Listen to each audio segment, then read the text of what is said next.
સેલાજી રે મારી હટુ પાટણ થી પટોળા. ઓહો, પટોળાની કિંમત સાંભળી હા? સેલાજીના ઢેંચણ સોલાઈ જશે. પાટણથી પટોળા લાવજો. પણ ગીત ગાઈએ ને તેમાં શું થઈ ગયું તમારે? તો તમારે તો ગીતે ના ગવાય લો તમાર જોડે તો. અલી, પણ અમારા ઘરમાં કોઈને 500 ઉપરની હાડી પહેરી નહીં, તાર પાટણનો પટોળો પહેરવો હ. તે ભૂખ તમારા તમે નહીં પહેરીમાં હું શું કરું? અને બૈરા લાવે ને તો પટોળા લઈ દેવા પડે ને બાંધણી લઈ દેવી પડે ને બધું લઈ દેવું પડે. અલી, પણ આપણી ઘરની હેસિયત પ્રમાણે મગાય. પટોળું કેટલાનું આવે તને ખબર હે? કેટલાનું આવે છે? ₹1,00,000 તો શરૂઆત થાય.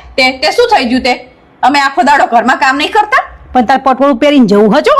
લગનમાં આ બાજુવાળાના લગન હે તો પછી ના લાવવા પડે? અલી, પણ પટોળું ₹1,00,000 લેવા જતા મારા દિયરના તો ઢેચણ સોલાઈ જશે. ભલે સો લઈ જાય, બૈરા લાવે તો બધું લઈ દેવું પડે. વાત કરે આયા મોટા ઢેંચણ સો લઈ જાય.